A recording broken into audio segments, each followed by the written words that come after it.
Okay, we are. I responded for you. Oh, really? What'd you say? A GIF. A GIF. Nice. Okay. Recording. Also recording here. Right on time. Will you do me a favor and play a clip? Play a Sam, just to make sure. Play a Sam. Play a Sam. Come here, my bear. So here's your fucking spoiler alert. Sounds great. There's a Sam. You are welcome. Oh, hey, we're live on Twitch. I just got a notification. I need to open the script. That would be smart. Yes, it is helpful.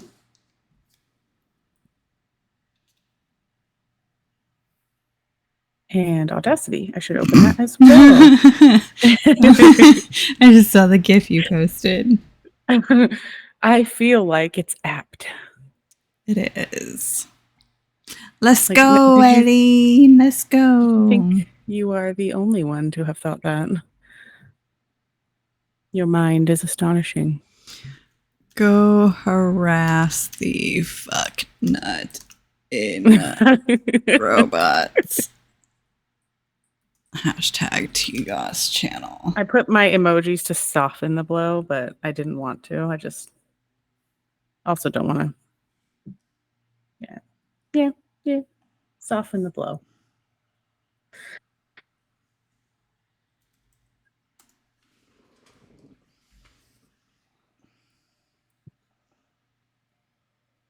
Alrighty.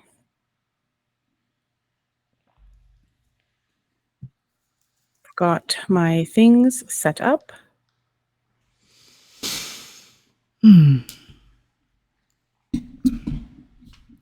Oh, I mean, I'm also a little bit extra feisty tonight because I already had a glass of wine and we're on number 2. Yay! Yes. No muffin tonight, Eileen. No muffin tonight. No, because she has to pick up her foster dog at 5 a.m. Ew. I know. I've never heard of that in all my years as both a shelter employee in the past and also a foster mama. Although I don't currently foster for anybody because it would be just too much. Just too much for everything right now. Hopefully someday again because I miss the babies. But I do have my own babies still. One of which is in my lap, and he is the most baby. Just the sweetest little potato. Goodness. My baby is at my feet. Mary was one of my first neonatal kittens I ever fostered, and he never left because he was just so special. He still is so special. But yeah, my sister's she's fostering blue heelers because of her late dog Murphy, who was a blue heeler. But this one she's getting tomorrow's name is Lars, and he's like half the size of Murphy. So it's going to be, even though he's like a fully grown dog, like he's just a small blue heeler. It's like 30-something pounds. That's what Bluey is, right? Yeah, Bluey's a blue heeler. Also known as an Australian cattle dog. So you could hear them called cattle dogs or heelers. And then there's red heelers and blue heelers. And yeah, they are from Australia, hence the Australian part of the cattle dog. And they have dingo DNA in them. Interesting. Which is why the mom's name is Dingo. Dingo? Bingo. There we go. Bingo. Sorry. Well, anyway, yeah, they do have dingo DNA. And dingoes are like not domestic dogs. They're like a distinct species of canid. But yeah. Bingo and Bluey. And then I don't remember the parents' names. They have names though. Oh, Bingo and Bluey. Yeah. And it's, I know I just was watching Bluey with my kids, so I know the names, but I can't remember. Wait, hey Siri. No. What are Bluey's parents' names? Oh, Bandit and Chili. That's right. Chili's the mom. Bandit's the dad. Yep. Okay, I'm ready for Minthara whenever you Right? I was like, we're about to get into some actual, like, legit hardcore sex, and here we are talking about fucking Bingo and Bluey. I mean, Minthara is blue. Oh my god.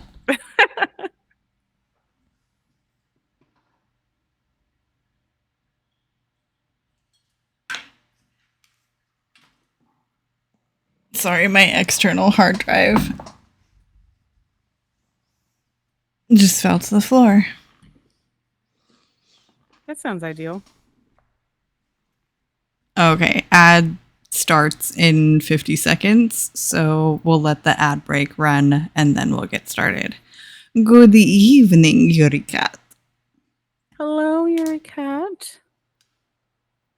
I feel like I haven't seen Apollo or Daddy Bat Night in the chat in a while. Like, do they just not care about Baldur's Gate anymore? I feel like. Probably. I mean, yeah, I know that wasn't their favorite thing. I have my Astarion sticker and my Gale sticker on my monitors, my work monitors. And then the sticker you got me is under this other monitor. And the sticker I got myself is under the other monitor. Or no, the pin. I bought a pin also at Emerald City Comic Con. Can't wait. Yeah. Surrounded. Oh, and I also bought the vinyl. Your 13th subiversary? Holy shit. Oh. Is that like 13 months? Months? Mm-hmm. Oh, wow. Happy anniversary. I didn't know that they celebrated. Awesome. Oh, I love that sticker. Look at that face. Are you fucking kidding me? I can't take my stickers. They're taped. I didn't want to like actually stick them, but I used tape. Also, I realized the other day that this sticker looks bad from behind. Oh, good. Oh, good. Yeah. Is my little, look at this little pen. Oh my so gosh. Cute. I love him so much. Bat Night, hello there. Oh, hello. I summoned him. I was just saying how I hadn't seen you in a while, you and Apollo, and we figured you just gave up because we're still on Baldur's Gate. Although we only have 2 more episodes of Baldur's Gate, and then we're done. Unfortunately for us, fortunately for others who don't care about it for whatever reason. Okay. Yeah. Okay. Ad break will be over in like 5 seconds. Oh. Mm. Ooh. You can really dance. The wine has. Oh, wow. You can really dance. That plays on repeat in my head. You can tell the wine has already hit because I've already had some. This is my second glass. Same. I would also like to point out that my wine glass is very appropriate for tonight. Oh, I want to see. 1, she's a big girl. But 2, and you can't see it because it's white on white. But it says badass and beautiful. Mine says, you can't, no, it says mama with a master's. My sister got it for me when I graduated. Oh, with my MBA that I don't use, but I have it. Okay. Yes, I am. Oh, you are recording. Good. I just made sure for the Google Meets. Oh, yeah. Hey, listeners. Do you see? Well, actually, I can do it this way. Do you see up here in this corner? This call is being recorded. This little red dot up in the upper left-hand corner of the screen. If you ever randomly are here on our Twitch stream and don't see this little red dot, can you let me know in the chat so that way I can go, oh shit, I should be recording. And so that way we have our backup recording always going. That would be very much appreciated. Okay. All right. Here we go.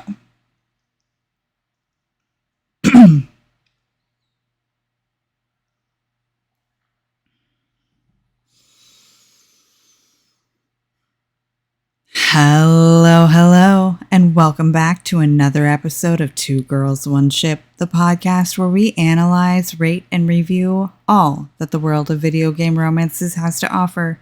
I'm Genesis, the girl who has experienced the bloodweave and has noticed more details that I absolutely adore. I'm kind of jealous. I need to do that playthrough. And I'm Bravada, the girl who just got to Act 3 on my Dark Urge run. Can't wait to get Oren's outfit. That's what I'm looking forward to. All right. It's fun. It's not good armor, though. I wish it was a camp outfit and not an armor because the stats aren't very good. Shoot. I mean, I can tell looking at it that it's not a good armor. But yeah. They just don't fit any of my characters for like what I need stats wise, but it might for yours. Who knows? So, if you're new here, welcome to the beautiful chaos, and stick around for the mid break too. I have some updates from last week that I am dying to talk about. You should also know that our podcast centers on character and romance analysis and doesn't shy away from exploring the fun of fucking. Or from the deep emotional connections built between two or more characters using specific in-game dialogue. So if you want to stay spoiler-free, then this is not the podcast for you. So here's your fucking spoiler alert. Thanks for the spoiler alert, N7. And just like with all of our previous episodes, we'll assume that you have some background knowledge of the game and character in question, but we will be providing context for those of you who may be unfamiliar. Today, we are still in Faerun. For another 2 weeks or so, we'll still be in Faerun. But the bright sunny skies of the Sword Coast are new to you. You are a drow from the Underdark, specifically the city-state of Menzoberranzan, also called the City of Spiders. You have survived your well-defined and privileged life so far by being stronger and fiercer than your sisters and your mother. Your society emulating the viciousness of Loth, the Spider Queen goddess who blessed your race with evil gifts befitting dark elves. You are evil, of course. But can one really be evil when there's no concept of good? Morality is a framework built around culture, and your culture is simply dangerous.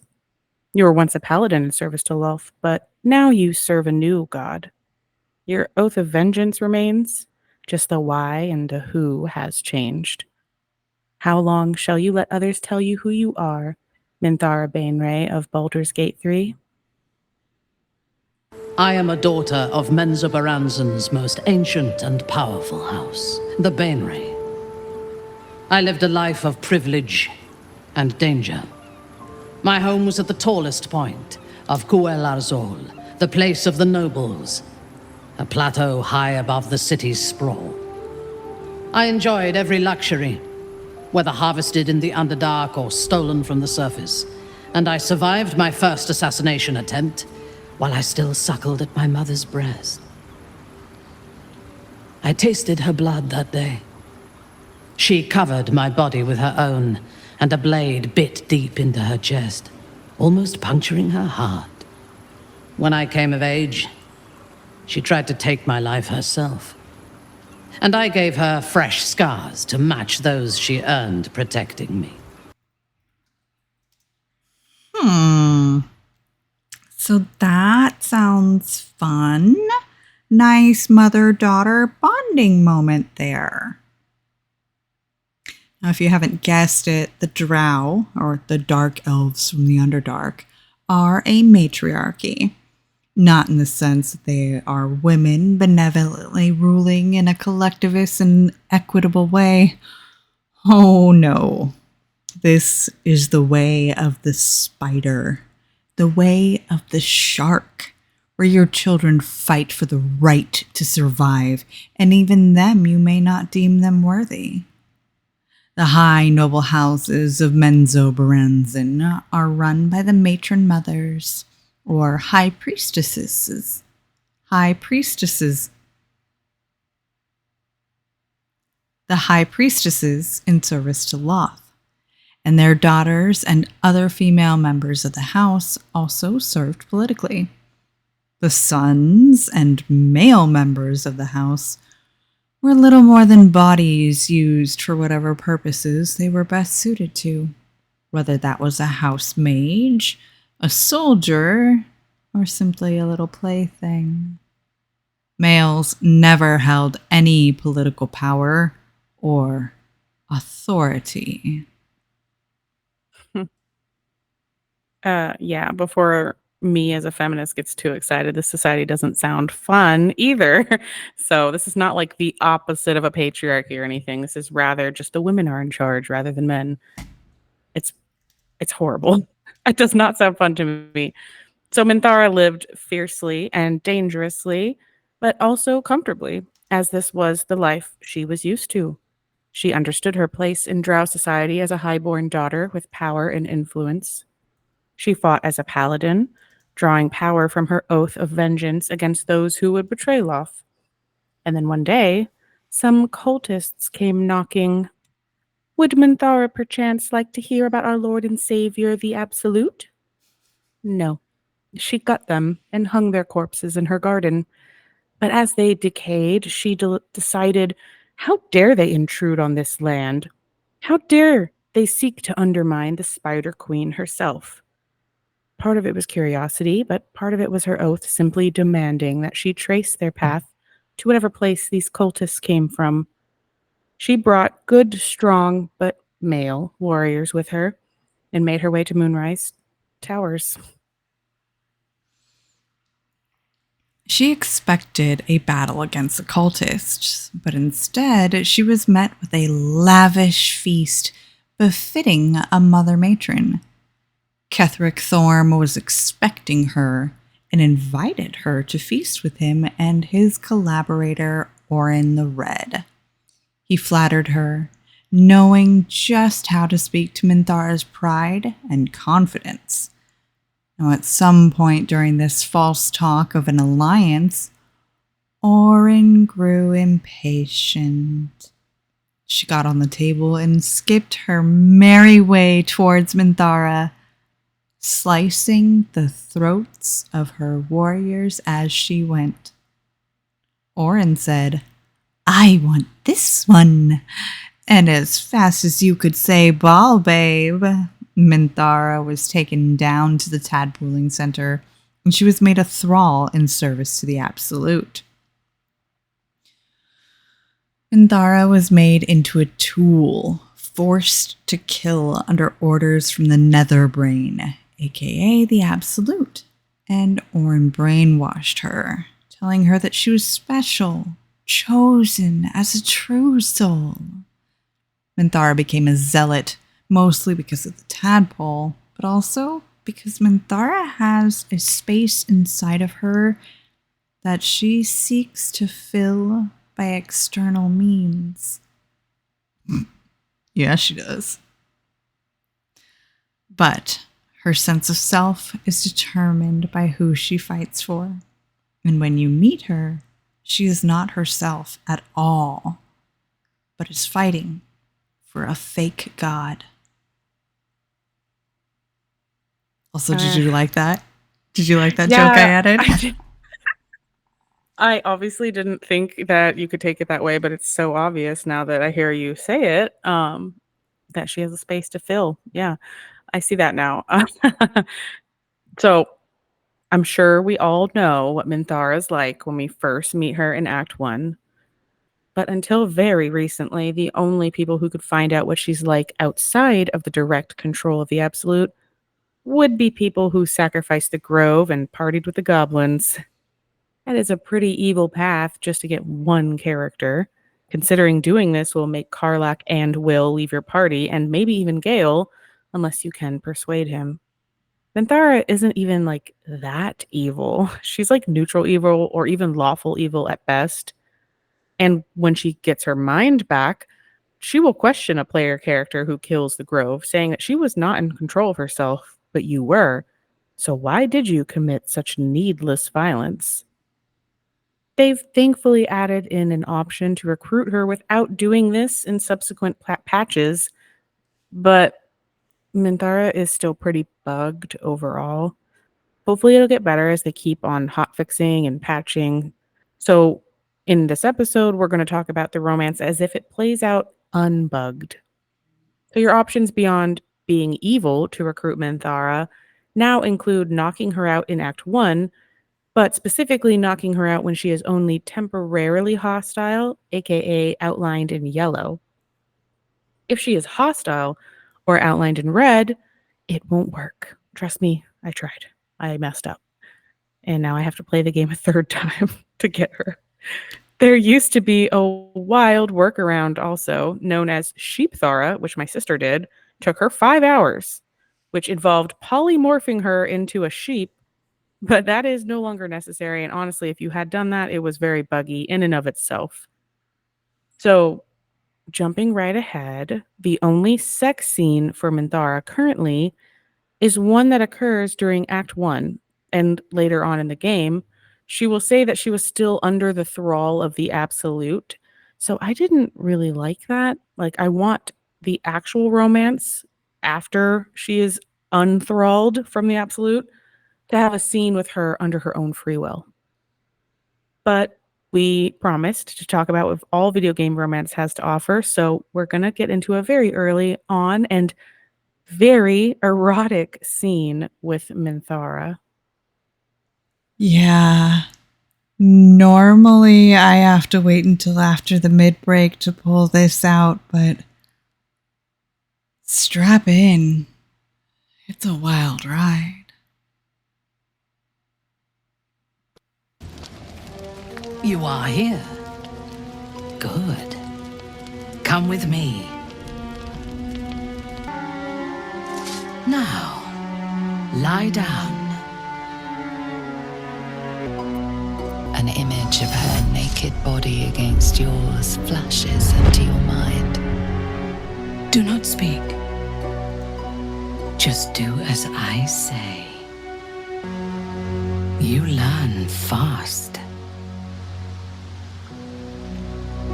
Your obedience will make this more enjoyable for both of us. Tell me what you want, and you shall have me. As your bodies lock together, so do your minds. Her whole being is laid bare before you. And half hidden at the center of her desire, you discover something unexpected. Fear.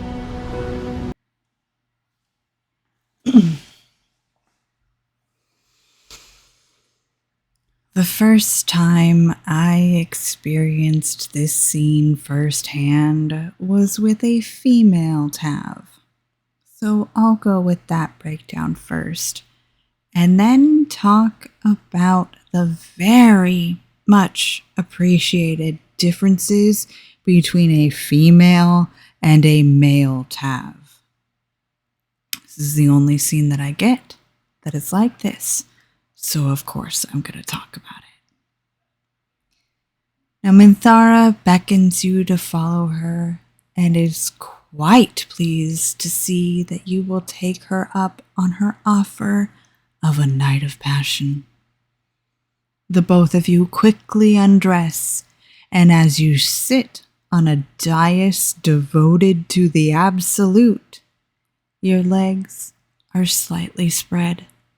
Just enough for Minthara to stand with one of your knees in between hers.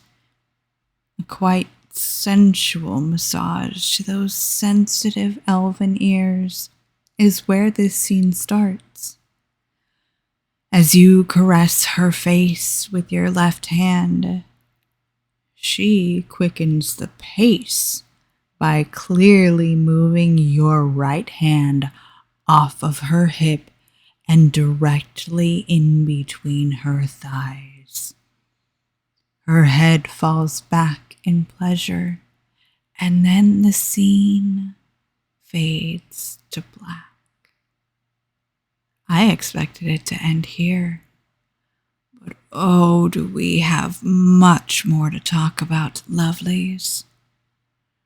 When the camera returns, you two are lying on the dais, with Minthara being the big spoon to your little spoon. Hip to hip, she reaches in between your legs, returning that previous favor. after several long seconds of this hand motion of rubbing, she turns your hips so she can get on top of you, to straddle you on your upper thighs. She reaches her hand into your core, and with thrusting motions, she continues to work you over. Your pleasure evident on your face. Minthara decides that that's not enough. She wants to get as much as she is giving. She crawls back up your body, swings one of her legs over your face, knees to your shoulders. And now, in a true and vivid 69, it fades to black.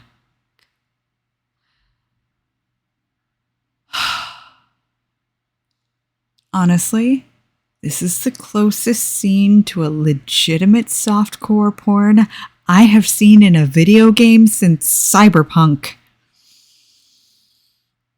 While you don't see any penetration that would lead it to be actually classified as actual pornography, you see everything but. I need a cigarette, a fan, and a sip of this wine before I now switch over to a male tav. Because while things are similar, there are enough differences that I think they need to be stated. Huh.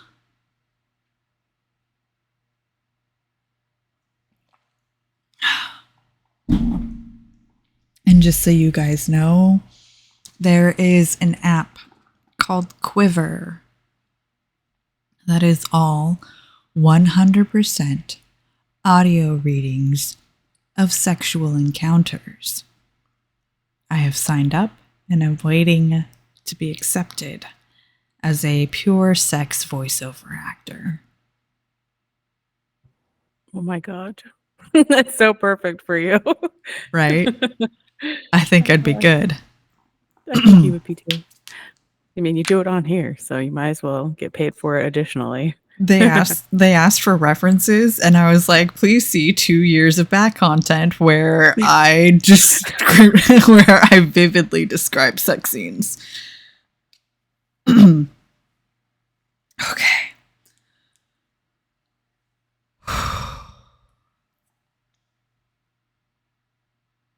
A male tav, a masculine body, or even a male origin character. The scene starts out the same. The sexy little ear stroking and the same beginning body position. The same right arm being led to pleasure her. But after the fade to black, it comes back instead of being hip to hip lying down. Your man is still sitting on the dais, and Minthara is on her knees with your hand wrapped around the back of her head, clearly giving you an amazing blowjob, if the thrown back head of Tav is any indicator.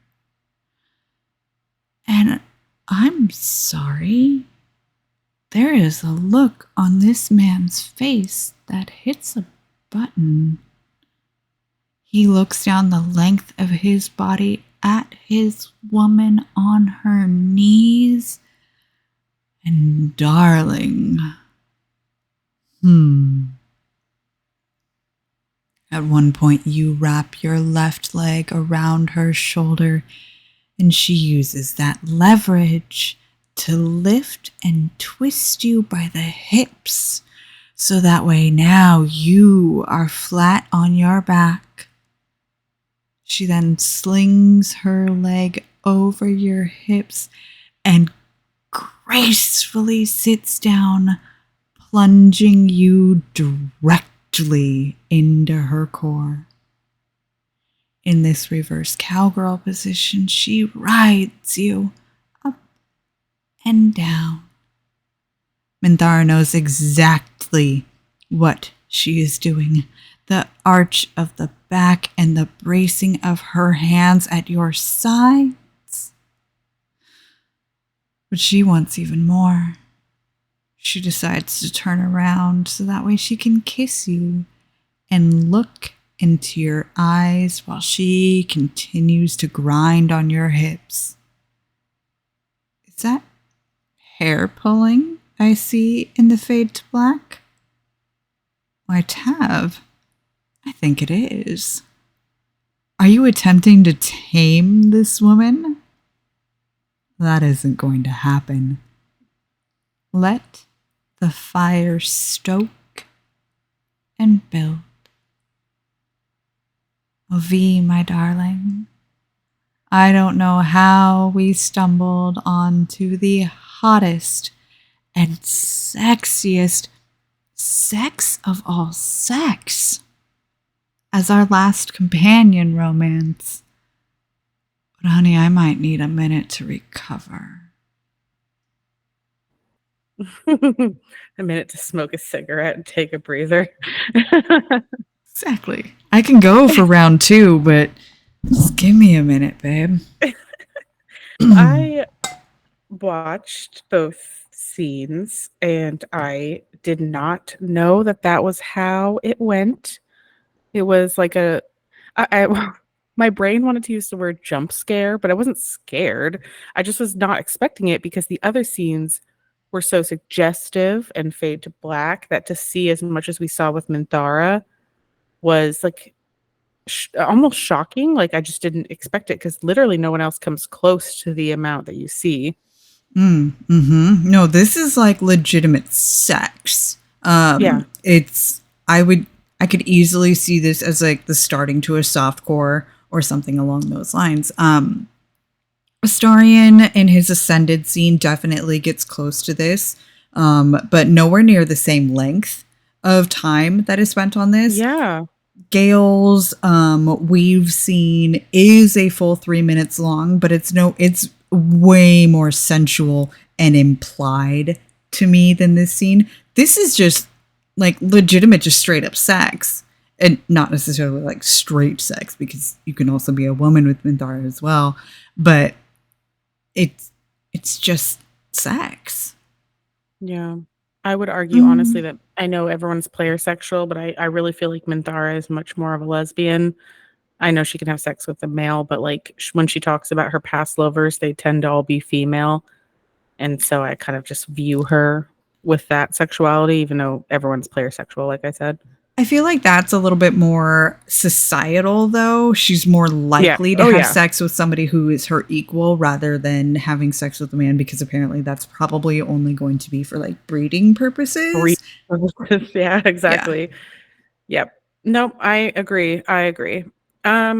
So yes, this scene, whilst it is long and detailed, it is not romance, really. It is just sex. It's great sex, apparently.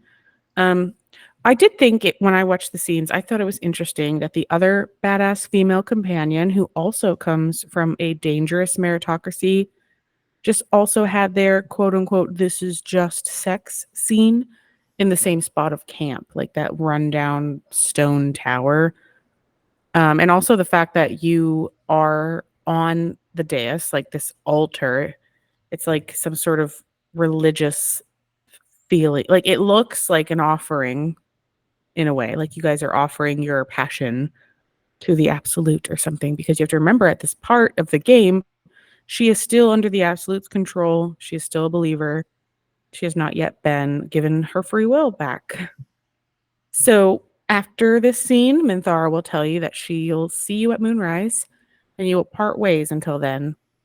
The next time you see her is in the throne room at Moonrise Towers. She is begging for mercy as Ketheric Thorm commands her to be taken to the dungeon for failing to find the artifact that you so happen to have in your pocket. This is also the next time you see her if you knocked her out and saved the grove. So Ketheric's like, you can decide her fate, and you have to save her if you want to romance her.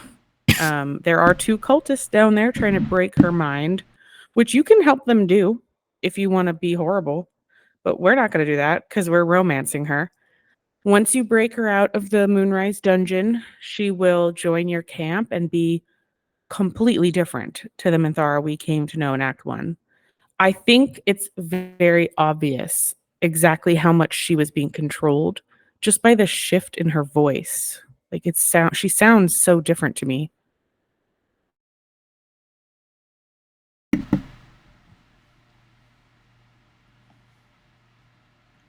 Sorry.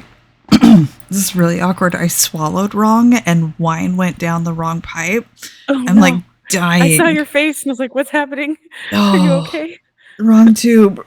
But with wine, so it really fucking burns, man. I'm so sorry. That sounds horrible. So I'm gonna play this clip and then go refill my water because I need water. Ow. Okay. Thank you for allowing me to come here and for bringing me back to myself. Each memory that returns to me is more disturbing than the last. The things that I did in the name of the Absolute. The things that were done to me. They broke my mind. While our tadpoles live and the cult have the means to control them, we will never be safe. We must eradicate them. Starting with General Thorm. I mean Ketheric. My deference to him is a habit that will die hard, I fear. Swear that you will keep me close. Until the Absolute is dead, at least. Rest well, and keep your wits about you. Tomorrow, we go to war with the cult of the Absolute. I just want to say that Emma Gregory, who does Minthara's voice, I got a cameo from her for my sister, and I asked her to do daily drow affirmations for, like, you know, Menzo Berenzin level confidence and pride, I think was the exact wording I used. And she delivered so well. Like, I literally used some of her affirmations that she said in that cameo for real. I mean, it was for my sister, but also, like, I benefited too. I love her so much. She's so great. I think about 65% of my love of Minthara is strictly for Emma Gregory's performance. Okay. You okay? Yeah, I'll be okay. I hope. Oh, ow, that like seriously hurt. But oh, okay. Also, yes, loved the cameo that you got, Muffiny, so much. That was so cute and like really good. Okay, all right, here we go.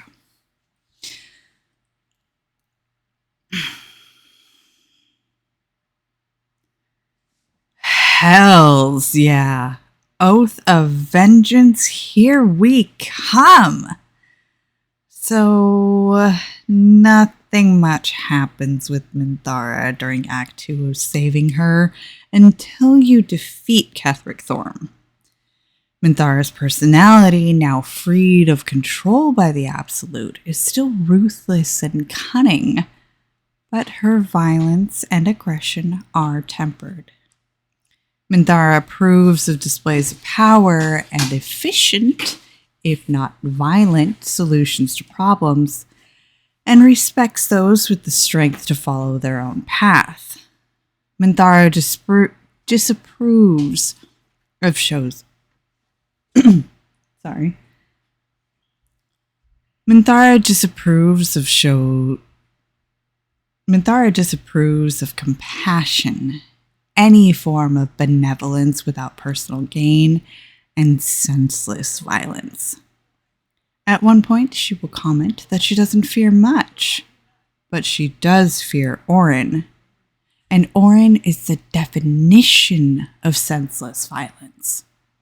She also despises any worship of Loth or other gods. For instance, thinking Shadowheart is wasting her precious talents in service to Shar.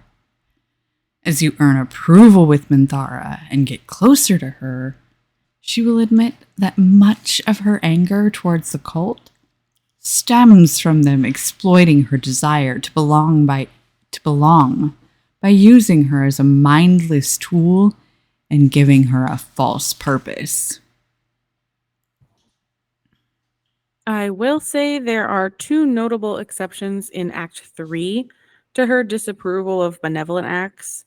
The first one being if Scratch was given to the abusive kennel master in Wraithwin, which I think is in Act 2. No, honestly. it's Act 3. It's Act 3? Mm-hmm. I don't remember. I never found the abusive kennel master. Anyway, if you give Scratch to him for whatever reason, she will approve if you save the dogs from him and get Scratch back. Like while Scratch is gone, if you have her throw his ball, she'll say, "Who do I have to kill to get Scratch back?"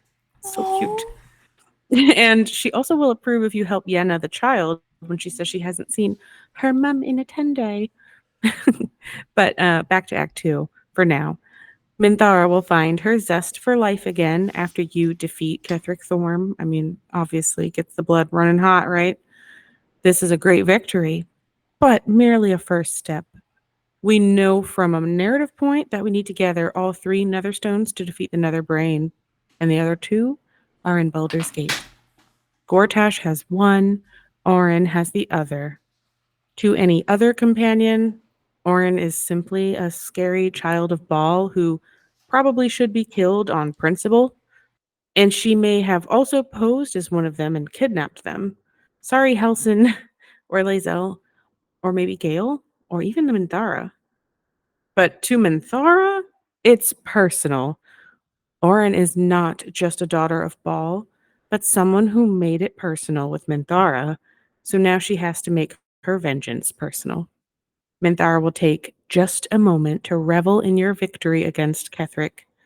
However, before urging you onward to the next step in your war... Minthara will take just a moment to revel in your victory against Ketheric, however, before urging you onward to the next step in your war against the Absolute. I will never tire of sitting on dead men's thrones. My blood ran hot when we broke Ketheric's bones together. But we have greater challenges ahead of us. It is clear now that he was not working alone. During my time in the cult, I came to know one of his co-conspirators all too well. Baal's bloodletter, Orin. To think, I thought her to be speaking for the Absolute. I worshipped that woman. When I first visited Moonrise, I stood before the Absolute in awe. It was more of an idea than an entity.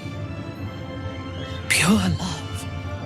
Total power. Orin was by my side.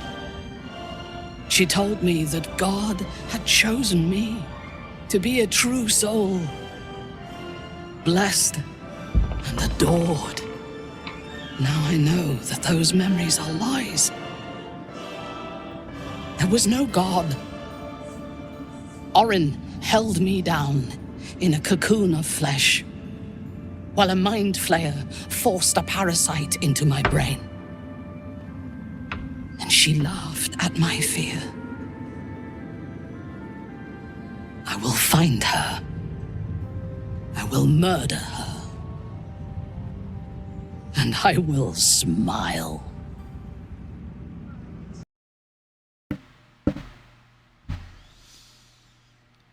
Minthara, you may have forsworn the gods, but Genesis the goddess of passionate vengeance, sees you and accepts you into the fold. That delivery of that line, "and I will smile," was so good. So good.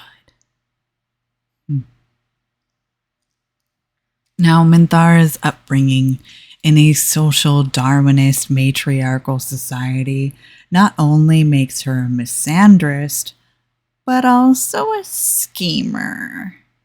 She knows the way to security is the acquisition of power. Drow society routinely shoots themselves in the foot with their infighting and constant upheaval. So, of course, Minthara defaults to her familiar formula of violence plus purpose equals the next right thing. It's not enough to simply get revenge on Orin. We need to eradicate the entire cult. Wipe the absolute from this plane of existence and take its place of power for ourselves. Why, you ask? Never tell Minthara the odds. What I propose is nigh on impossible, but if anyone can succeed, it is us. We have the prism, and we have the courage to slay gods. We may fail, but we must try. The power of the enslaved Elder Brain could reshape the world. We could reshape the world. And then we will need no gods. We will be their equal. We will be absolute. We have a purpose and a bond. By my oath, I will fight with you while that purpose holds. Oh my God. Okay. Honestly, Minthara could get me to do some crazy shit. Like, I am not one to want to conquer the world or anything. Like, I want peace and love and all that. But the way her voice, the way Minthara speaks, lights a fire in my soul. It is undeniable. I would join her cult so fast. So fast. But before we can breach the cold shell of this mildly defrosting Ice Queen into her warm center, we need to take a mid break to listen to some fun facts, hear from various sponsors of the show, and of course, thank our patrons. Mid-break dance. Okay, so the first dance that started with an M that popped in my head was the Macarena. I don't know if I can see Ms. Minthara doing a Macarena dance. I think that's the style of music, but I was wondering. a mambo maybe. A marimba is an instrument. Mm-hmm. I don't know. Manu Curry. Mid-break dance just on its own. The moonwalk. The moonwalk is also a dance that starts with M. A Macarena-ing moon dance into the mid-break with Minthara. Yeah. Oh, the merengue. Ooh. Mm-hmm. Okay. We have lots of M dances to get to and some ones as well. That was bad. I'm sorry. I'll move on. Minthara is voiced by Emma Gregory, who's done extensive work as a voiceover actor, as a voiceover artist, and as an actor. She is also a prolific audiobook narrator. So go ahead and look at her list of books if you can't get enough of Emma. I feel like if her tone shifted from world domination to soothing, I would fall asleep really easily. Like, she would just calm me. So next fact is about drow overall. So drow have an interesting relationship with their children, if you didn't gather that from the first clip that we played in this episode.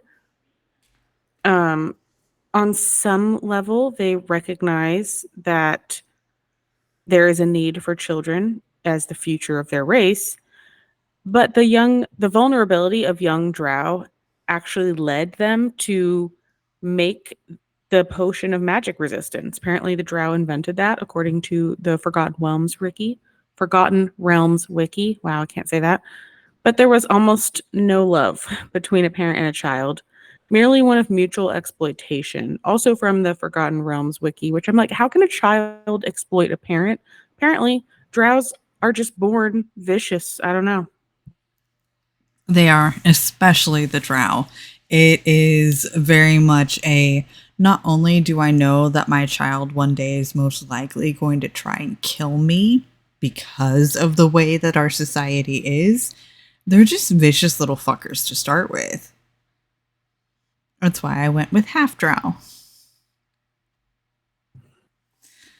right. Only half bad.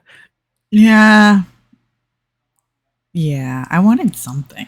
Well, and it's also why there's like rampant racism throughout the game. Like if you play as a drow or a half drow, everybody in Faerun's like, ew, get the fuck away from me. What are you doing here? As they should, from my research. Gee. Yeah. Drow are not nice. It's as simple as that. But everybody, so the legend of Dritz is really what like pushed the drow to the forefront and why everybody fantasizes them and everything like that. But he's like the one good one. Yeah. They're not all like that. They're almost none of them are like that, you know? He's rare. Dritz is very rare. All right. In a party banter with Karlach, Minthara will reveal that her first lover was a high priestess of the house Vandry. Of the house Vandry. And she was tasked with assassinating her when her own house demanded it. She will say that she poisoned her, but stayed by her side as the poison did its job, whispering words of comfort as her lover slowly died. That sucks. Like, no wonder she has trust issues. So, next and last fact, or just kidding. I forgot Jen added something. Okay, so second to last thing, Minthara is probably around 200 years old. So that makes her one of the oldest companions. This is given that she was allegedly around and an adult when Viconia DeVere was banished from Menzoberranzan, which, if you don't remember who that is, Viconia was a character in, I think, the first and second Baldur's Gate games. She is someone you can see in Baldur's Gate 3 also as the High Priestess of the House of Grief, worshipping Shar. She is a Sharan.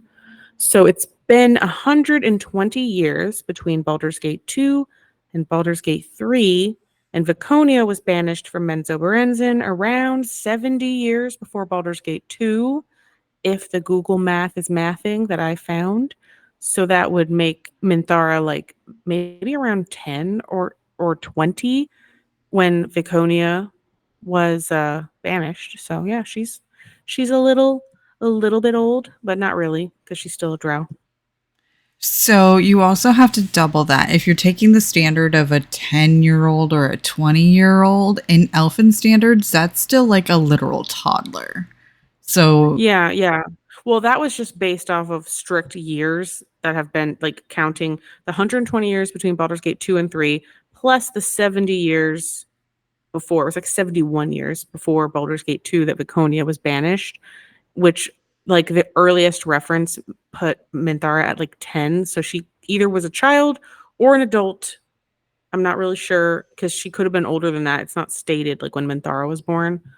So at the very minimum, but is it stated she that was alive when Viconia was banished, though? That's what we know. So at minimum, she's 200 something years old. Got it. Okay, because if it was stated that Minthara was an adult when... I think she said she was, so she's probably older, but it's really hard to tell without a definitive like year of her birth.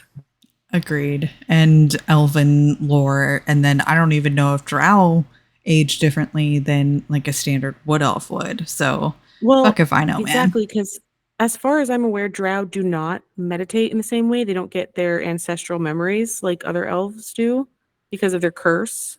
It's only because drow don't dream. It's not because they don't go into the meditative thing of an elven. I Yeah. think that they still meditate. But it's a curse, right, that prevents them from dreaming. Mm-hmm. Is it only Loths? Oh no, there's not like Lothsworn drow in normal D&D though, is there? I don't really know. Like it's kind of they're all just kind of like that. Well, no, No. I mean there's Sildarin drows. Mhm. Sildarin, I don't really know. Anyway, I don't know if it matters. Like then there's like those albino drow that aren't bad apparently. There's like so much. Like I don't even know mythology for all of the races. I love how much D&D lore you're learning through all of this. I mean, I already Like, knew some. I have played D&D before, just only for like 8 months of my life. So, a very small percentage of my life so far I spent on D&D, but Yeah. I have learned a lot more just researching characters. I didn't know that much when I played because I played with a bad group of people who Yeah. didn't really care. Okay, so the updates that I have. Last week we talked extensively about Lae'zel and a lot of her different outcomes and things like that. And I finally hit epilogue on my Will romance where I had done a lot of extensive changes to Lae'zel that run. Each run I've kind of taken like one character and been like, I'm going to go either your total bad route with you or your good route or whatever the opposite choice that I had on my first run, just to see what all the different outcomes were. So Lae'zel was my sacrificial lamb that run. I kept her loyal to Vlaakith, and so this is what I got for her epilogue. A loyal Zell can be persuaded to stay in Faerun.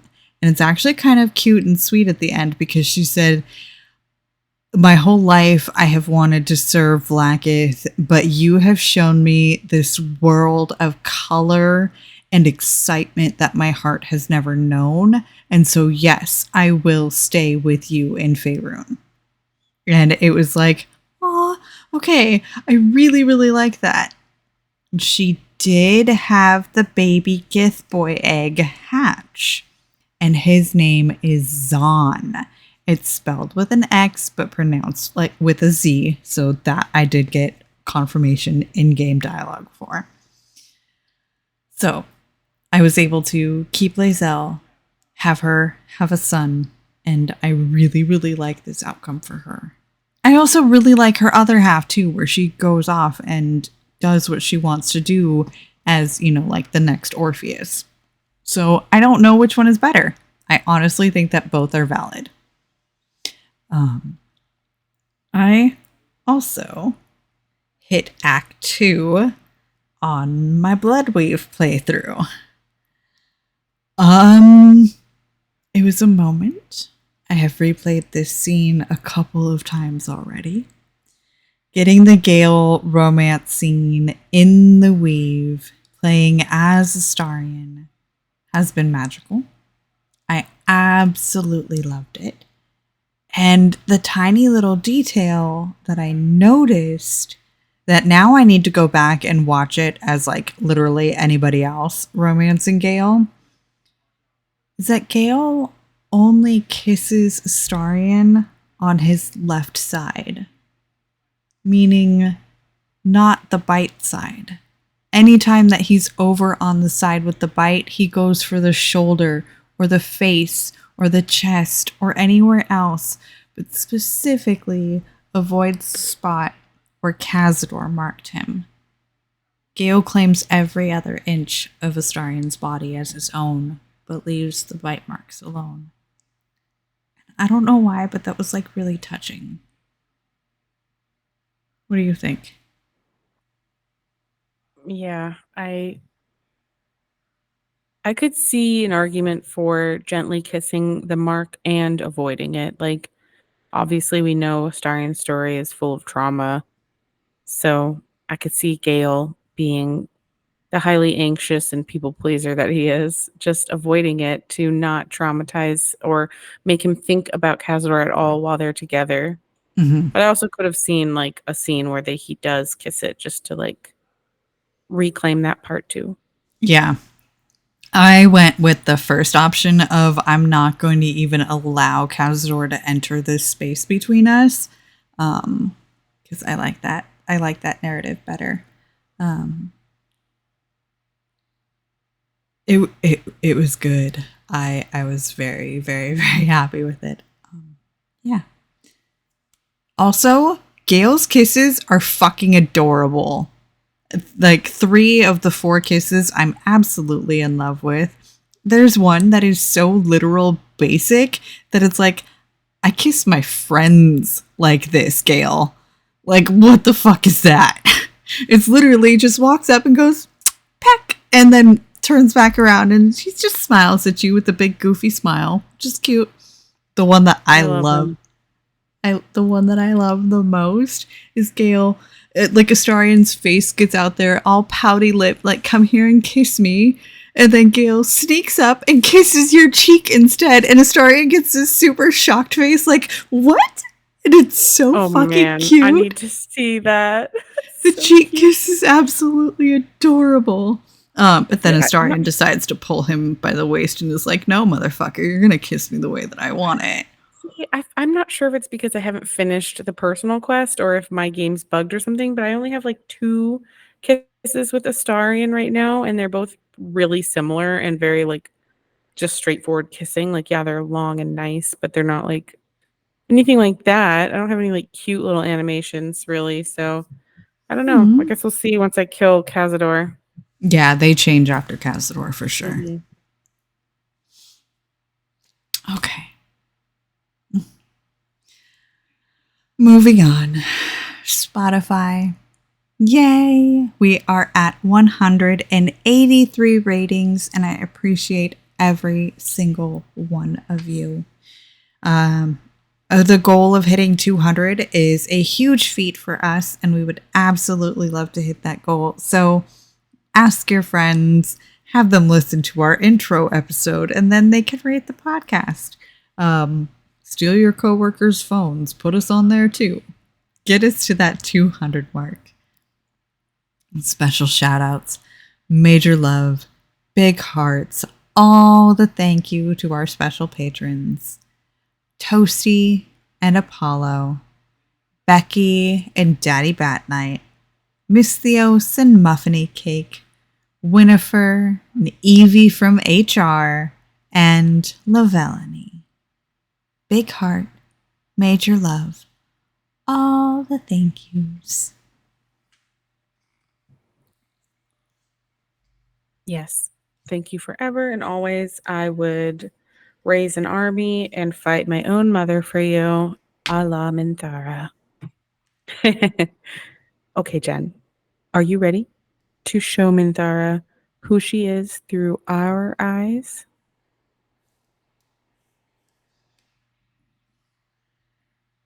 Before the Absolute, I lived a life of certainties. I knew that I was destined for greatness because I was born to it. I also knew that my inherited privilege came with a cost, that the bonds of fellowship and family could be broken by envy and ambition. I could not enjoy the taste of food for fear of poisoning, and I could not enjoy the company of lovers and friends because I feared they hid knives behind their smiles. In spite of the danger, I was happy. I knew myself, and I understood the world around me. Now, nothing is certain. Without Lolth, without the Absolute, without my home, I do not know myself. But you do, I think. Show me myself through your eyes. Let me see what I am to you. She joins her thoughts with yours, and you are as one. You share in her strength of mind and formidable will, but also the doubts that eat at her conviction. Those doubts cluster in swarms, and the thickest is around her sense of self. She pushes past, revealing the image of her you hold in your mind. What does she see? The cold shell of Minthara's mind melts away, and you are drawn into the heart of her. Warm, passionate, and dangerous. I have never lacked confidence, but this conflict seems so much bigger than the two of us. It frightens me. I do not know if we will survive it, but whatever life remains to us, I would gladly spend it fighting at your side and lying with you at night. Her mind touches yours, feather light and hesitant. A stark contrast to the confidence with which her thoughts intruded on yours in the past. Tonight, there will be no voices, no orders, no gods. I belong only to you.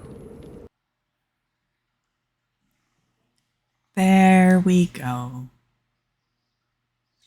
Now we actually get to romance the real Minthara, and not the Minthara controlled by the tadpole. Now, in my own personal opinion, do I still think that Minthara would have a very similar sex scene that she did in 1 if it were to happen in Act 3? Absolutely. But now we know that the woman we are falling for truly is the woman we are falling for, and not by the absolutes controlling. Now, Minthara is an amalgamation of character traits, but she does not know the sum of her parts. She is used to being told who she is. As a paladin, as a noble daughter in Menzoberranzan, as a true soul. Now she wants you to tell her who she is. She says that the Absolute made her its weapon, and she was merely wielded. But even with her mind returned to her, she is seeking a master yet again. Now, this is doubly ironic with a Dark Urge player character, because she will actively encourage you to seize your birthright. And, fucking spoiler alert, become Baal's next chosen. While she doesn't have much of an opinion on gods and their followers, and even she fears Orin, she believes that you have enough control to be different. Her conditioning for power has made her a bit love blind in this area. It's so ironic, isn't it? How we look at her and we're like, she's so confident. She knows who she is, but she really doesn't. She is confident, but she also doesn't know who she is. It's a very weird dichotomy that she pulls off very well. Another very important thing to remember about Minthara is she is consistently evil, lawfully or neutrally. I tend to think Minthara, post-absolute mind control, is very lawful evil. We've already talked about a couple evil-inclined companions who, through friendship or love, have something of a redemption arc. Looking at you, Spawn Astarion. While Astarian's bid for power is a trauma response, Minthara is simply evil. This is the framework for her life. This is the way she moves through the world. It would have been all too easy to smooth her evilness away with player choice, to either give players the honor-bound duty to fix the bad character, or worse, to just make a murdering psychopath like Orin. Which, Orin works, but she's so cartoonishly evil that there is no redeeming. It works for one character. I'm glad they didn't do it for 2. Minthara is pragmatic, and all her actions make sense to her ruthless set of rules she lives by. This is why she can get along with good aligned characters without being good herself, why she can admire Karlach's bravery in the face of death and respect Ketheric Thorm and Gortash's leadership. She's genuinely evil, but also sympathetic and likable to even the most good aligned player like me.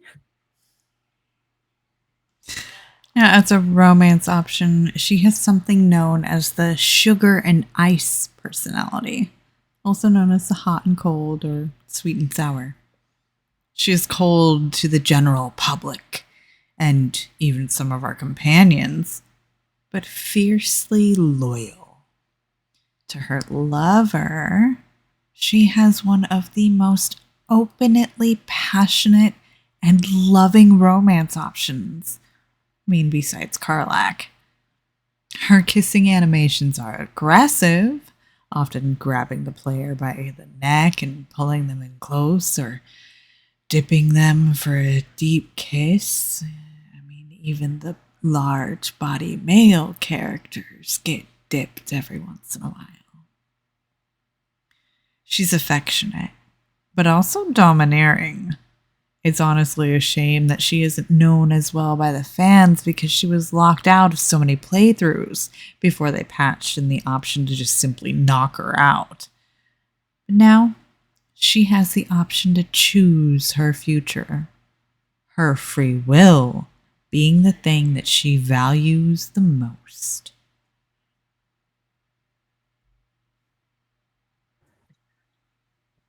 Sorry, I was talking to Yuri Cat. So Minthara does not have a personal quest, but the quest to kill Orin is definitely personal to her. This obviously occurs in Act 3, and you should bring her with you when you kill Orin because that is just good for Minthara's mental health. There unfortunately isn't much romance-specific Minthara interactions in the game overall. Much like Halsin, she doesn't have much content. Halsin also Halsin also happens to be her foil, one of them. I think Karlak is also arguably a second but minor foil. So Halsin and Minthara are both old elves loyal to their ways of life. Both have failed in their duties and are seeking a new purpose.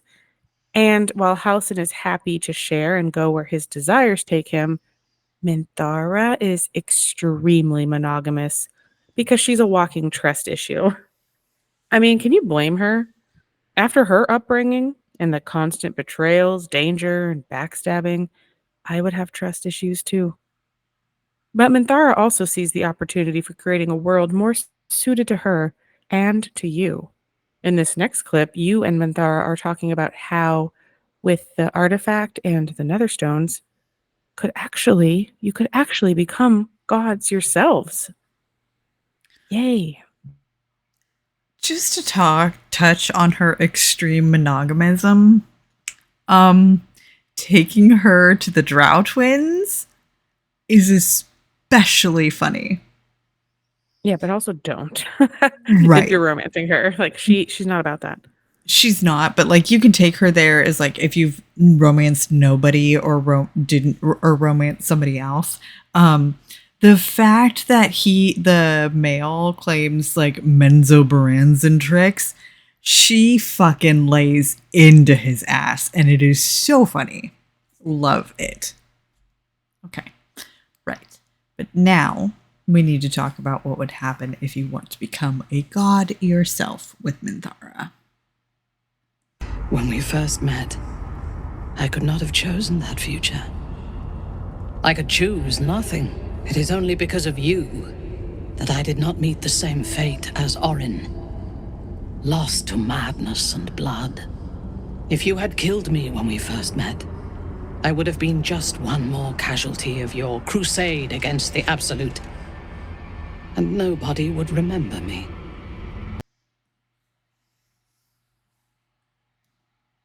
I don't like that. I don't like that at all. That dialogue right there is why I'm so glad they finally did patch in a way to save her without killing the Grove. Because, before when that was the only option, it was like, how sad can I feel for you when I had to kill all these tieflings just to have you, But even though that wasn't her fault. So like I'm glad that there's a way, especially considering that she's not herself during Act 1. So it's like even more dubious that you would have had to be that evil to get her when she isn't even that evil. Because she doesn't like needless killing like that. But yeah, so this audio clip makes me sad. All right. There are various endings for Minthara, as well as with all of the companions. Unfortunately, it seems like much of her romance content and even just her regular companion content is still bugged. But it has worked for some people, and we know what is supposed to be there. So, the possible endings for Minthara are die in Act 1, die in Act 2, you save her in Act 2, and if she survived up to that point, and then in my own personal case, die randomly because you decide to go back to the Act 1 map, leaving her in the Act 2 map, and return to find her unretrievably dead, as if I had killed her in Act 1. Like, even if I went and talked to Dead, it said that somebody raided her goblin camp and murdered her in camp, even though we were in the Sharon Temple of Act 2. I'm not bitter. I swear I'm not bitter. Or she can die at the end of the battle with the Netherbrain. If you choose to become the Absolute and she is not romanced, she will become enthralled, just like everyone else. But if she is romanced, she will rule beside you as your little girlfriend. She does that if you choose to not be the Absolute as well, which you'll hear about in the next audio clip. If you are the Dark Urge, she may have a very angry dialogue where it sounds like she breaks up with you if you do not become Ball's chosen. She will scoff at you for suggesting that love is a greater power than anything, reminding you of all the various greater powers you have physically witnessed in your playthrough, finishing with, if you believe love is a greater power than all that, you are stupider than I feared. However, this is apparently also a glitch. She isn't actually supposed to break up with you, but it sure as shit seems like it does since patch 6. It's honestly hard to tell what is supposed to happen and what isn't supposed to happen with the later stages of this romance right now. But hopefully things get smoothed out in the future. Here is what she will say at the very end of the game, before the epilogue party, but after the final battle. The world wakes to a new dawn, and we are here to greet it, not as conquerors, but as saviors. No more gods or monsters, no devils or demons to manipulate our fate. We reclaimed our freedom, though everything was against us. What would you do with it? I would have preferred to claim the whole world when we had the chance, but Baldur's Gate is not a bad place to start. We can put the Gondians back to work, rebuild the Steel Watch, and march to Waterdeep with an unstoppable army at our back and a song of conquest on our lips. The Sword Coast will be our battlefield, and Baldur's Gate will be the founding city of a new dynasty.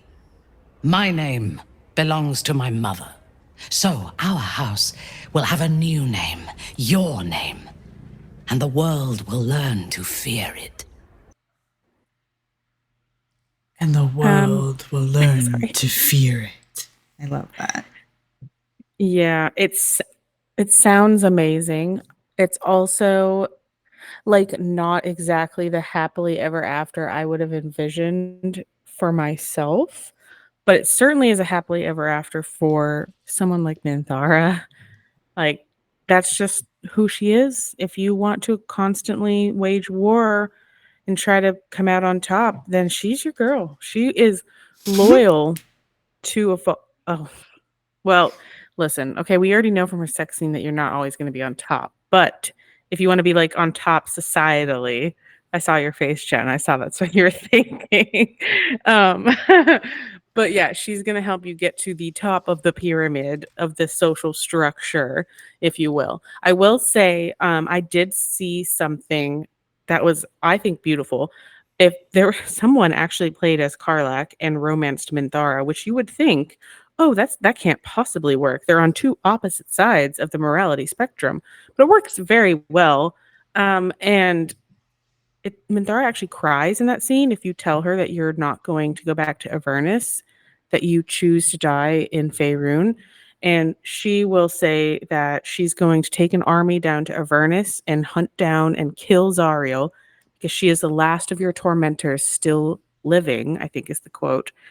And she would never accept or understand your choice to die, but she will remain with you, to be with you by your side. And like, oh, such a good delivery. You should look that video up if you haven't seen it. I think that is a good representation of what Minthara is to you as a romance option.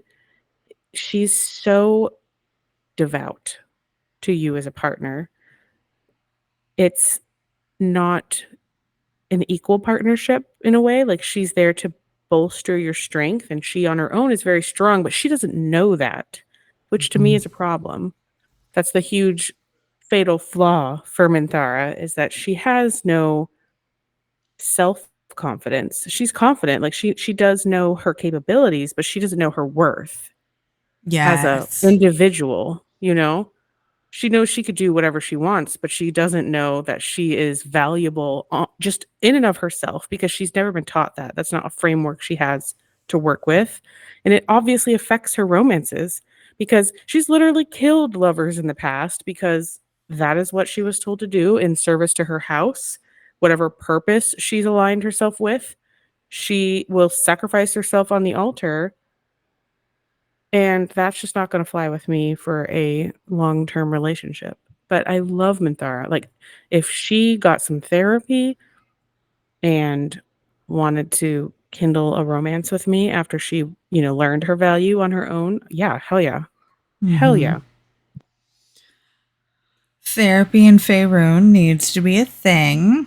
I can think of, well, pretty much all of them need it. I think that therapy is healthy for everyone.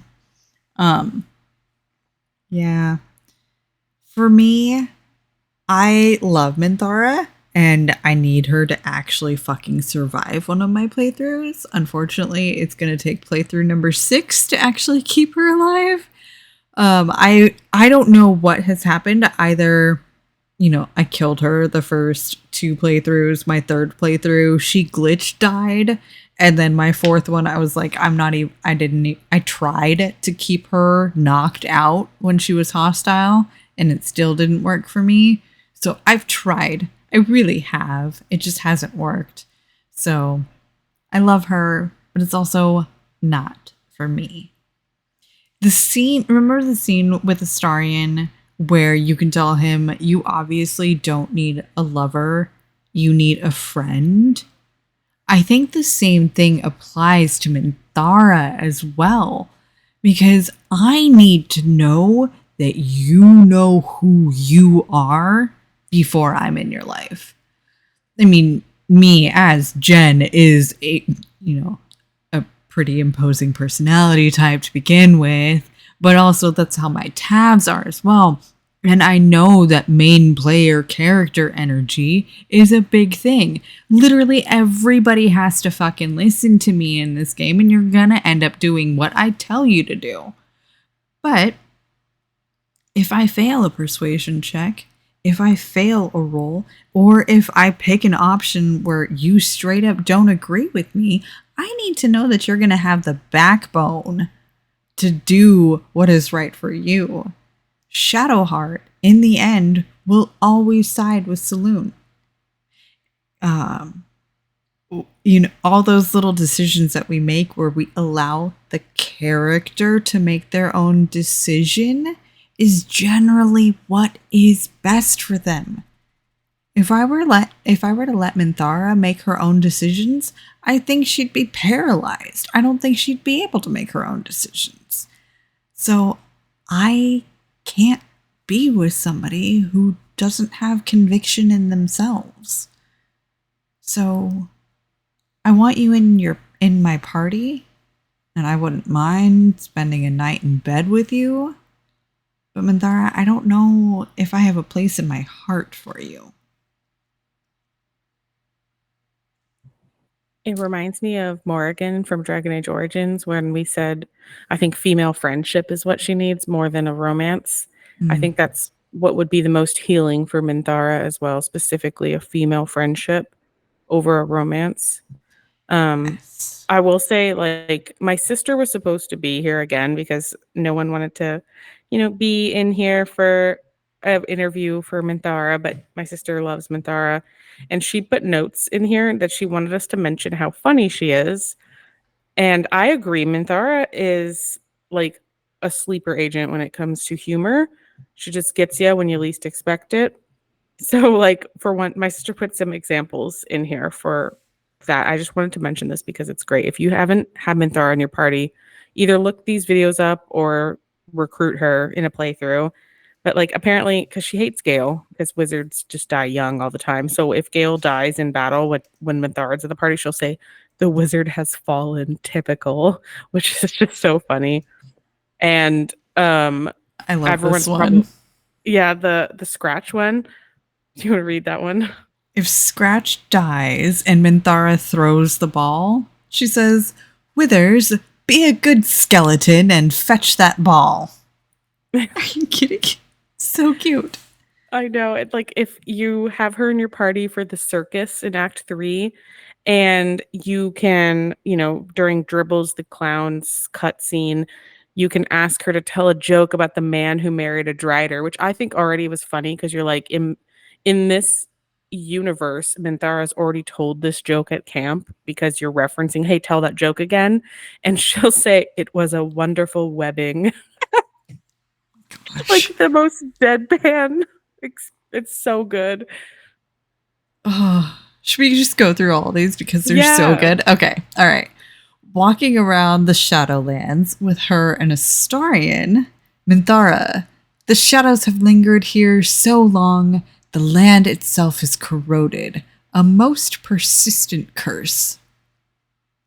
Do you want to be Astarion? Astarion says, "I think I know a thing or two about persistent curses. Thank you." Minthara.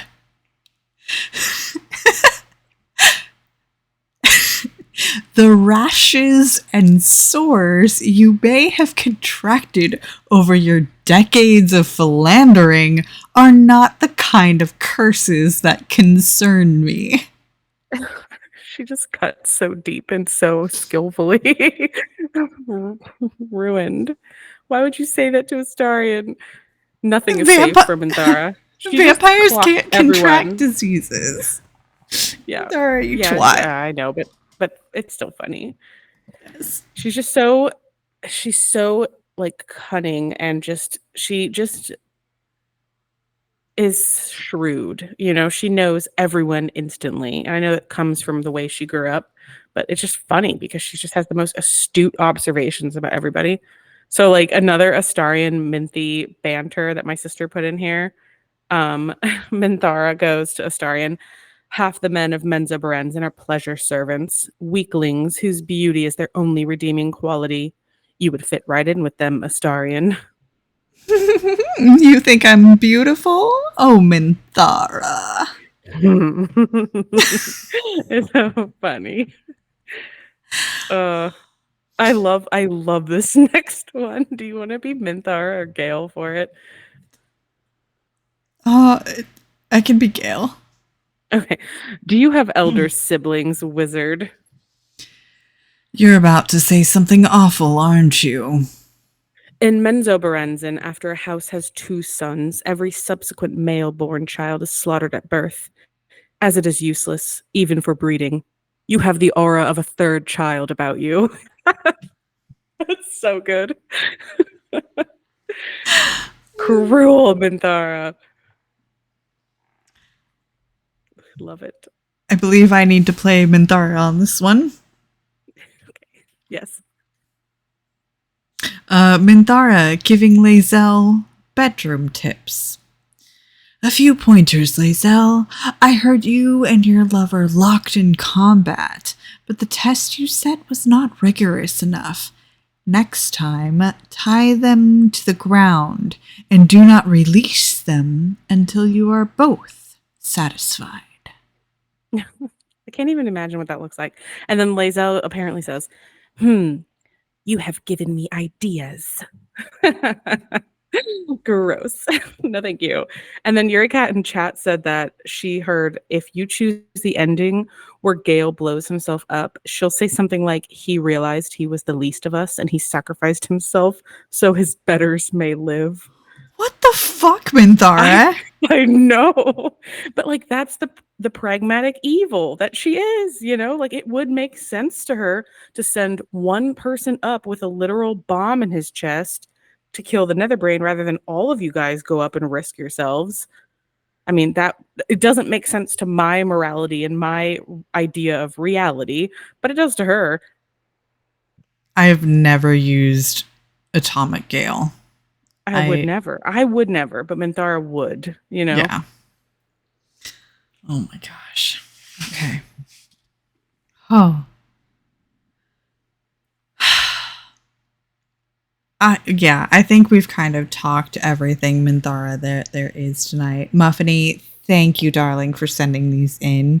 I had seen the third child clip on YouTube while just scrolling through my own reels and whatnot. But some of these other ones, definitely, I've never come across. So very much appreciate. Thank you. Thank you. Do we have any final thoughts on Minty? No, I love her. But also, I need her to get some therapy. Yes. The thing with Minthara, my final thought actually is, everyone in this game needs therapy, but some of them realize it, and Minthara doesn't, which is my biggest problem with her. She doesn't realize what she needs. You know, she needs help. Astarion for sure knows he's traumatized. You know, he's very, very self-aware, which is something that I find very attractive about him. That's why I don't find Minthara attractive in the same ways, because she is not self-aware at all. Like, she is to the point of that she knows she's afraid and stuff, but she has no idea what she needs to do to fix that. And that's why I think she needs a good friend to be like, girl, talk to somebody. Do you feel like Karlach has toxic positivity? Or is she kind of just like okay? No, I can see, I think for Karlach, because she has like a terminal diagnosis, I'm not going to question her. I don't understand her view, but I also don't have to because I'm not in her shoes. I think toxic positivity is when you're trying to get others to think your same way. I don't think Karlach ever does that. She never imposes her feelings on others. She's just choosing to be happy for herself. Valid. And she also does have her breakdown moments and everything like that. Yeah. It's not like she's going to people who are telling her problems and she's like, well, have you tried smiling? Have you tried a gratitude journal? You know, like she doesn't do that. She's there with you if you talk to her, like when you're a dark urge and you tell her, hey, I'm a ball spawn. She's like, oh my God, my friend, do you need anything? You know, like she's like there for you. She's not toxically positive. She is very positive though. Okay. She was just like the first one that popped into my mind of like, maybe Karlach doesn't, but she would still benefit from it. I could see that. All right then. I think that's everything that we have to say. Now, if you like what you're hearing, please be sure to leave a review on iTunes or on Spotify and subscribe wherever you listen to podcasts. You can now find me on the Cyberpunk Lorecast with my co-host Toasty, where we explore the foundations of the past, the state of Night City today, and the news of the future for all things cyberpunk. Check out Scyther Audio's newest fan-made production, The Avengers, the audio drama, where you can find me and several of our podcasting friends. You can also reach out to me in our Two Girls One Ship channel on the Robots Radio Discord. And come give us a follow on all the social medias and on patreon.com/twogirlsoneship. Our theme music was composed by the ever-talented Pipeman Studios, and our artwork was designed by the esteemed Let's Not. Links are in the description. I am also on the Robots Radio Discord and on our own Two Girls One Ship Discord server, where we nerd out on all our favorite CGI significant others. Be sure to check out our live streams on Twitch on Fridays at 10:30 p.m. Eastern Time, 7:30 p.m. Pacific Time. Our podcast episodes release on Mondays because you need at least one good thing on a Monday. So thanks for listening, and remember, Suns are useless, and beauty is in the eye of the controller. oh god, third sons are useless. I kind of like my firstborn. Oh, Mary, were you a third son? He's useless, but also not. He's emotional support bear. I love him. He's been here my whole time. And Bat Knight, yes, Psych is fine. He's good. Don't worry. I'll get information from him tomorrow. I'm like such a dummy. I was like, oh, it's going to be such a short episode on Minthara because there's like not much to talk about. But it's Baldur's Gate, so it's still like an hour and a half. It's Baldur's Gate, and whenever you put thoughts, it's going to be like a 20-minute discussion. I know. We have so many thoughts. If I don't I write have them no out, edit filter. No. But we do so good. I feel like we're just ready to go. We got it. Mm-hmm. I've thought about Minthara all week. Of course I have thoughts. Thoughts and pairs. Oh my right. gosh, I should probably stop recording. I just saw what she said about Gail. Yeah. It's so... Seeing Gale as a projection in epilogue is... Oh. I could never. This game will stay with me for my entire life. Mm-hmm. Very easily.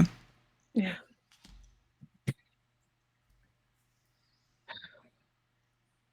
Also, and also my kid, because she'll just randomly be like, Karlak at me and does like Karlak's little like idle animations because I let her run around the camp. She sings Down by the River at me. She also sings Secret Tunnel because we started watching Avatar The Last Airbender, which I find to be amazing. I love that. But yeah, so I've inflicted my fandoms on my child already. No. Yuri, I'm in my happy tipsy place. Quit trying to bring me down. I saw that, now that I think about it. I saw it on TikTok and it was Bloodweave, so it was Astarion getting kissed by the projection and falling to his knees and crying. And I'm about to cut this. It was so sad. I'm going to stop this stream on principle. Thank you guys for being with us for this whole time and listening. That Night wants to know what game we're doing next. Days Gone is the next, but it's only going to be one episode. So, and then after that, I don't remember what's on the schedule. Persona 4, maybe? I know overall this year we have Persona 4, we have Hades, we have Boyfriend Dungeon, we have Witcher. The Witcher 3. Yeah, we have that coming up. Pillars of Eternity. That's probably on our list. It's not for this year, though. But we have a ton of things on our list. Yeah, so that's we also have Life is Strange 2. Yeah. This Days year. Gone, Persona, Witcher. Oh, Andromeda. Oh, Andromeda. I was like, I knew Andromeda is the next big game. Mass Effect Andromeda. We're also doing this year. So, and I Boyfriend made Dungeon and Hades. Vetra episode 143 because I love Vetra, so I wanted her to be that one. And Eileen, if you want to come on for PB just to bitch about her, I'm fine with that. No, I'm not fine with that. I know. We need someone who actually likes PB talk about her if we have a guest. Me and I think the only person who hates PB more than me is Eileen. Also, yes, I think the one that I'm most excited for the rest of the year is the Yennefer. Yeah, is the Yennefer episode. We're recording on my actual birthday with my other half, my other half, because he's like we have a lot fourth of paths. I do. He's like fourth on the list because I've got my. Yeah, it's gonna be good. But maybe Daddy Bat Night, you might find a game you didn't know. I mean, I haven't played most of the games we're talking about the rest of the year, and I still have to talk about them. But like, I find things that I didn't know that I thought that I think would be cool. Hopefully, will still be interesting content to absorb, whether or not you've played the game. You should really play Boyfriend Dungeon, though. I know. I when I was researching it just to put names in the character slots for the episodes and like to see how detailed it was, so if I could double up episodes, which I ended up doing, I was like, oh, there's a lot of cute little art, little characters here that I would find interesting because I have a type. Yeah, I'll also go through and I'll match people up that fit better together. Okay, good. Yes, please. I haven't played it, so I was just guessing. Well, that's not for a while, so I might have time to play it before then. Oh yeah, that's not until what, October? Yeah. But I have only played Witcher, Andromeda, and Boyfriend Dungeon. The rest of the games this year I haven't played. I haven't played a single Persona game. I haven't played Days Gone. I haven't played Hades or Life is Strange or Stardew Valley. Oh yeah, Stardew Valley. That was another one I put on because I needed a spot because that person. Are you talking? No, the blue face paint. I'm trying to find the turn with the blue face paint and Andromeda for Eileen.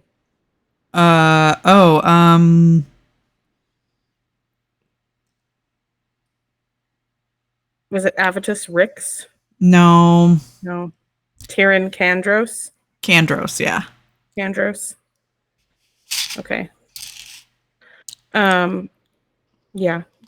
I have played Life is Strange too, which those romances aren't that good. That game is so good though. But yeah, I've never played a Persona, but we constantly get asked to do Persona, so we have to start somewhere. And I chose 4 because it seemed like the most robust romance earlier. Like there's also Persona 5, which everyone loves, but Persona 4 had romances too. I don't really know, but Personas 1 through 3, I think there's a reason I put Persona 4 first. I just haven't looked at it again to remember why I did that, but I'm sure there's a reason. Well, I think 3 was the one where you're the high school student and end up fucking your teachers, and we were let's avoid. That's 4. That's 4 for sure. I remember the one we're going to talk about has a teacher, so it's not. It's not great. On the outside looking in, sometimes it's hard to see why some of these things are so beloved because I'm like, excuse me. But also, if you played it as a kid, like it doesn't seem as wrong, you know? Right. I also do have a Persona expert if we want to speak with him as well. Sure. I'm down. Oh. We also should probably, we can totally take this offline, but we need to make time in the schedule for RetroCon because I don't want to record that week. We will, yeah. That's fine. That's why I have a number of one-offs also to like move things around. It's fine. It'll be fine. If only we had an interview to release, but alas, I haven't had much luck getting those this year. I emailed that dude again a couple days, like a week and a half ago. No response. I'm not surprised. We got ghosted. We totally did. Which makes me kind of sad.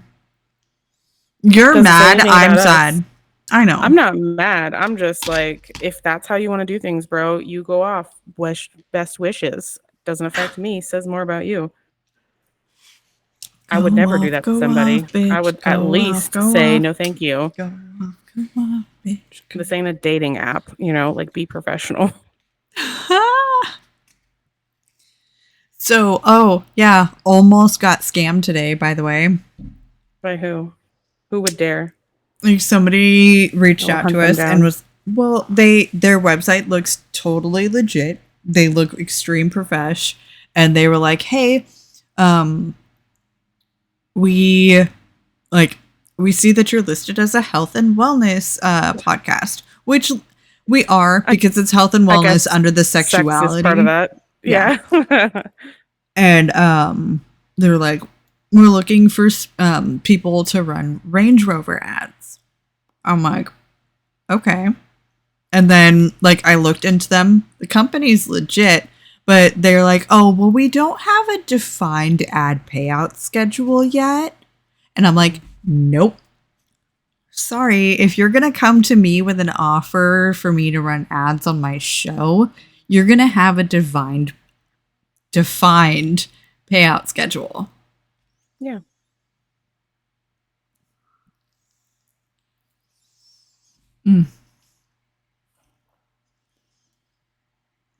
I'm looking at her Gmail out of curiosity. Mm-hmm.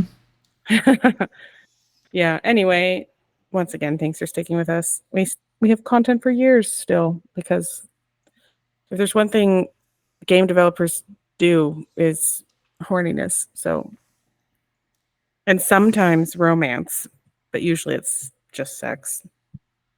Yeah. Oh, I saw the email. Mm-hmm. Marty. If you look up the company, they're legit. But I just didn't like the response of, "We don't have any of those terms set out yet. Can you give us your download numbers? Show me how big your dick is, and then I'll see if he'll let you fuck me." No, I don't play this game, honey. It's giving MLM, so no thank you. Mm-hmm. Okay. I think I'm officially intoxicated. I'm going to nom on this fucking pizza.